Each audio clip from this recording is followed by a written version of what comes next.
Bali, papakita ko po sa inyo mga kabirtod ang isang paraan ko sa pinakamabilis na pagluto ng itlog kapag ako'y gutom na at wala pang paglutuan kasi ito pong paglulutuan natin na to ay di kuryente, brand out dito sa amin at saka may bagyo pa.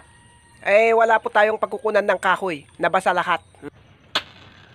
Wag na wag ninyo itong gagayahin mga bata kasi napakadelikado po ito. Pang-emergency lamang po ito sa sobrang nagmamadali at sobrang gutom para po minutos lang ay makaluto na ng kanyang kakainin. Ito pong palito ang magluluto nitong itlog na to. At para hindi maging malasado ay gagamit pa tayo ng ganito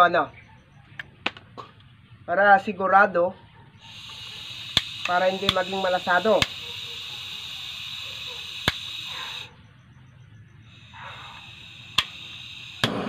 Ayan.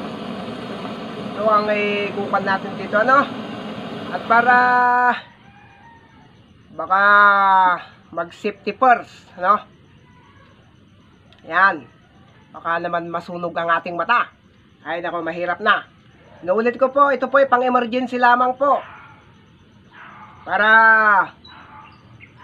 hindi na kayo kagad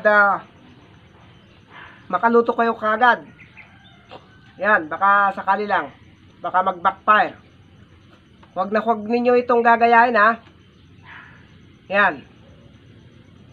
At syempre po, kapag naluto po ito ay papakita ko po sa inyo na kakainin ko. At sabihin ko sa inyo kung pwede ba o baka naman amoy pulbura.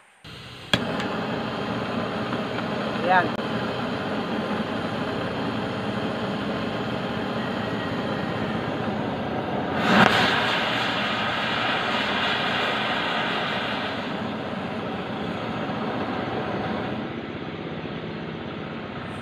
Pagtiyagaan lang po natin ng saglit na tutukan lang ng Bluetooth para po sigurado kasi baka pag itong palito lang ang nagluto ay baka malasado. Kaya pagtiyagaan natin ng konti. Minutos lang naman ito. Madali lang para siguradong hindi magiging malasado. Ito pong ginagawa natin ito ay hindi ko po sinasuggest sa inyo na gagayahin ninyo. Ito po ay sariling utak ko lang na inisip dahil nga po ay nako, wala po tayong paglulutuan, brand out dito sa amin at nabasa lahat po yung mga kahoy, wala naman po akong gasol, kaya ito pang emergency lamang po. Kaya wag na wag ninyo itong gagayahin. Ang makakaya lang ito at pwedeng gagaya ay yung pong taong malawak ang pangunawa.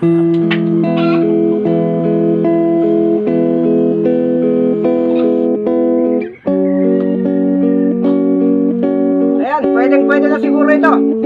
Ganun lang kabilis, di ba? Minutos lang. Yan.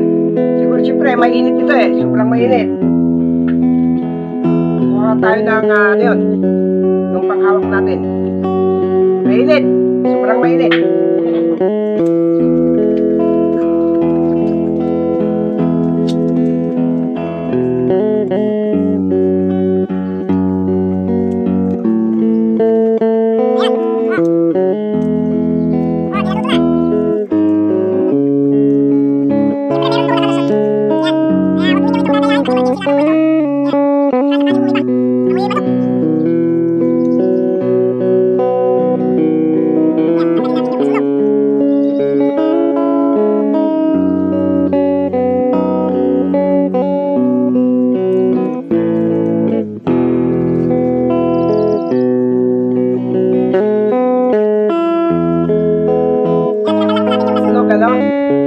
Pwede na natin itong kainin. Ayan.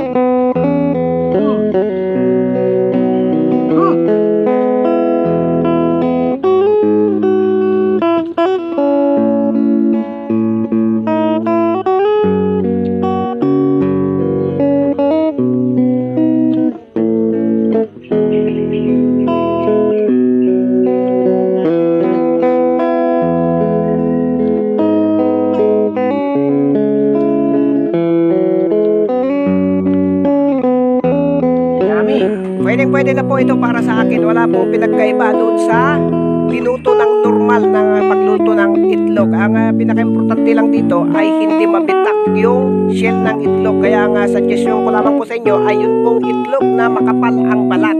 hindi po pwede dito yung manipis ang balat. Siyempre kapag nabitak at medyo nakapasok yung usok ng palito o posporo, ay tanggalin lamang po ninyo yung gaya ng nakita ninyo na tinanggal ko kanina yung unang laman ng itlog. Yun lamang po, maraming salamat sa mga po iiyak na naman dyan sa comment section. Ito po, inuulit ko, hindi ko po ito sinasuggest sa inyo. Ito lamang po ang paraan ko sa mabilisang pagluto ng itlog kung ang emergency ba.